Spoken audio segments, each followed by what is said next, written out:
ଆମେ ଅଛୁ ଭୁବନେଶ୍ୱର ଉପକଣ୍ଠ ଲୋହିଆ ଏକାଡେମୀରେ, ଯୋଉଠିକି ଚାରୋଟି ଦାବିକୁ ନେଇକି ଏ ଯେଉଁ ଆମର କେନ୍ଦ୍ର ସରକାର ଯେଉଁ ନିୟମ କରିଛନ୍ତି, ସବୁ ଖଣି ଖାଦାନ ସରକାରଙ୍କ କେନ୍ଦ୍ର ସରକାରଙ୍କ ହାତକୁ ପଳେଇଯିବ ଏବଂ ମାଲିକାନା ଆମ ରାଜ୍ୟ ସରକାର ହାତରେ ରହିବ ନାହିଁ। ସେ ବାବଦରେ ଆମର ସାର୍ ଅଛନ୍ତି, ପଚାରି ବୁଝିବା। ସାର୍, କେମିତି କ'ଣ ଆଜି ଏ ପ୍ରକ୍ରିୟା ଯେଉଁ ରାଜ୍ୟ ସରକାର ନେଇଯାଉଛନ୍ତି ସବୁ ଖଣି ଖାଦାନ ଛଡ଼େଇକି କେନ୍ଦ୍ର ସରକାର? केंद्र बीजेपी सरकार खଣି आईन जो संशोधन करछंती ता फल रे सारा देश रे ओडिशा समेत खनिज संपद उपरे एवं जो जमी रे खनि अछि बा खनिज संपद अछि ता उपरे केंद्र सरकार एकचाटिया अधिकार प्रतिष्ठा हेला। आ फल रे दुईटा मूल समस्या हम।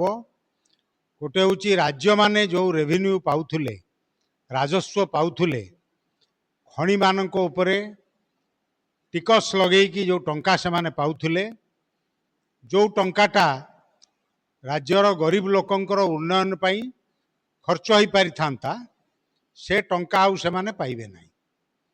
द्वितीय कथा हूँ खनि खोलिबा पाई एवं खनिज संपद को बिक्री करिबा पाई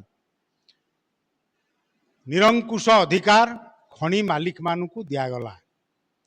आ फल रे सेमाने जेतिकी जागा धरंतु गोटे खनि मालिक 5 एकर जागा खनि पाई नेले, से जदि देखिले ता पाख जागारे खनिज संपद अच्छी, से कौनसी ग्राम सभा नकरी सेठी जो लोक माने रहिचंती तांको सांगरे कथबार्ता नकरी कौनसी आईनगत व्यवस्था नकरी से खनि से निज मन को खोली पारिबे।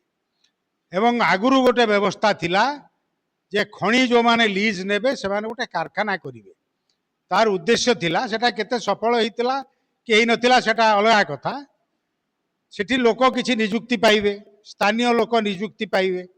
वर्तमान जो खनि आईन हला सेतेरे सेमाने से खनि की से जो खनिज संपद को सेमाने बिक्री करि पारिबे, अत्यधिक उत्तोलन करी सेमाने बिक्री करि पारिबे। आ तापरे आ फल रे जो खनिज संपद जो जगह अच्छी मुख्यतः सेगुड़ा आदिवासी अध्युषित अंचल। आ फल रे परिवेश प्रदूषित हब, लोक विस्थापित हेबे, जंगल सुखिब, जंगल मरिब, झरणा सुखिब, नई सुखिब, जलवायुर उत्ताप बढ़िब, किंतु लोक किछि पाइबे नहीं। एथिपाई आमे चारोटी वामपंथी दल SUCI communist, CPIML new democracy, CPIML red star एवं सीपीआईएमएल ये चारोटी वामपंथी दल तरफ आज सांबादिक सम्मिलन रे केंद्र सरकार जो आईन प्रणयन करचंती तार दृढ़ विरोध करुचु एवं दाबी करुचु तुरंत ए आईन प्रत्याहार करा जाऊ। राज्य मानकू पूर्व भली राजस्व आदाय करिवा पई, कर टिकस आदाय करिवा पई सुजोग दिया जाऊ एवं जेपर्यंत वर्तमान जो खनि रही तार सोशल ऑडिट न होईची, खनि अनेक वर्ष धरी खनि खोला होउची, तो लोक कौन पाइछंती? ओडिशार लोक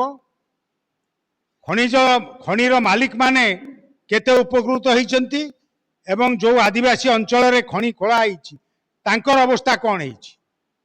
तार सोशल ऑडिट हो। जेपर्यंत सोशल ऑडिट न होईची खनि खनन संपूर्ण बंद हो। कारण खनि गोटे असीमित खनिज संपद, गोटे असीमित संपद नुह। ताकू जदि आमे एक्सट्राक्ट एभली करू एवं ताकू विदेश को चालान करू ताले सेटा सरी जीवो, भविष्य पीढ़ी पाई किछि रहिबो नै।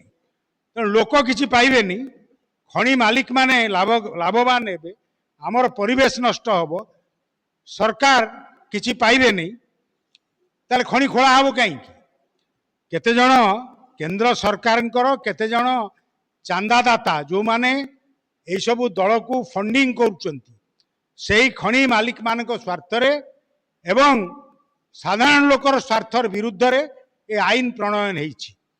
तेणु ए आईन विरुद्ध रे जनगण को आमे निवेदन करुचु आ विरुद्ध रे स्वर उत्तोलन करंतु आंदोलन करंतु एवं आमे चारोटी दल तरफ 1 तारिख रु 10 तारिख पर्यंत सेप्टेम्बर आमे दाबी